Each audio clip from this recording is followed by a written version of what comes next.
Ici, on est sur la première ceinture alimentaire liégeoise et on va prendre des terres agricoles. C'est un non-sens. On trouve que ça suffit, Juprel a donné assez, qu'on aille voir ailleurs. Je crois qu'en 2017, on ne peut plus réfléchir comme ça. Depuis plusieurs années, Michel mange bio, vit bio et travaille bio. En effet, ce jeune passionné et ses parents possèdent une ferme située en région liégeoise. Des légumes aux céréales, en passant par la viande, la ferme à l'arbre propose de nombreux produits locaux et il y en a pour tous les goûts. Pour moi, c'est effectivement à la fois un métier et une passion, puisque si on n'est pas passionné dans ce genre de système, on ne peut pas survivre, parce que ça demande beaucoup de temps, ça demande beaucoup d'énergie, mais c'est aussi très motivant. Ça permet aux consommateurs urbains, notamment de Liège, de venir faire leurs courses directement chez un producteur, en bio, en circuit court, avec des produits locaux. Implantée aux abords de la prison de Lantin depuis près de 40 ans, cette ferme fait le bonheur des consommateurs. Elle comprend même un restaurant, un magasin et une brasserie au beau milieu des champs. Et Michel a encore d'autres projets pour le futur. Mais aujourd'hui, c'est une menace qui plane sur la ferme. Il y a un projet fédéral qui s'appelle Master Plan 3 qui prévoit un agrandissement de la prison de Lantin. En fait, la prison, c'est un îlot dans nos terres. Ça ne pose pas de problème parce que c'est un voisin qui est non polluant. Maintenant, effectivement, s'ils veulent s'étendre, ça se fait sur nos terres et ça nous pose deux problèmes. Un problème personnel parce que ça met à mal effectivement le système économique de l'entreprise ici. Et un deuxième problème qui est plus idéologique, c'est de se dire est-ce qu'on doit prendre des terres agricoles pour ce genre de projet ? Michel est interpellé par ce projet qui viendrait s'implanter sur près de 6 hectares de terres agricoles bio.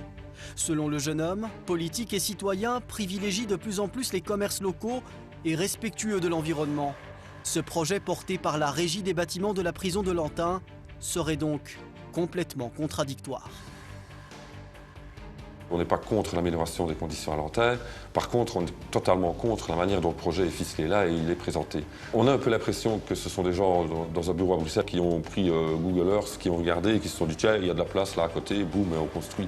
C'est un petit peu un réflexe qui date des années 80 où là, on ne se préoccupait pas du sort de la terre agricole. Les conséquences réelles, Michel ne les connaît pas encore, mais il a déjà évalué les risques potentiels et il s'inquiète pour ses employés.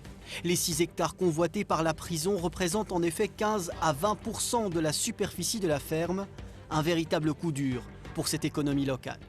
Ce qu'on sait, c'est que forcément, ça empêchera l'entreprise de continuer à se développer, ça c'est une certitude. Ça va aussi forcer l'entreprise à produire moins, donc il va y avoir à un moment donné une activité économique qui diminue, avec probablement un peu de perte d'emploi aussi. Et puis, et peut-être surtout, ça va entamer ma motivation à moi, parce que moi, c'est ma vie, c'est mon métier, et je m'épanouis en voyant que ça se développe, en voyant que les gens sont contents, en voyant qu'on continue à diversifier les activités ici. Michel craint pour la viabilité de sa ferme. Mais selon la bourgmestre de Juprel, c'est même la commune entière qui risque d'être touchée. Alors, avec le soutien du collège des bourgmestres de l'arrondissement de Liège, elle a décidé de refuser le projet. On a dit non parce qu'on pense que Juprel a donné assez. Nous avons 900 détenus pour 9000 habitants. Nous devons payer plus parce que nous avons ces 2 prisons sur notre territoire. À terme, à mon avis, si on laisse prendre 6 hectares, nous aurons des détenus en plus. Peut-être pas l'année prochaine, dans 2 ans, mais peut-être dans les années qui viennent. Ça, je suis persuadée qu'ils ne prennent pas 6 hectares comme ça de manière innocente. Une rencontre a déjà été organisée entre la commune et les ministres en charge du projet d'extension de la prison. À notre tour, nous avons contacté la Régie des bâtiments pour en savoir plus, mais malheureusement, sans succès. Pour la bourgmestre, il faut pourtant rester constructif.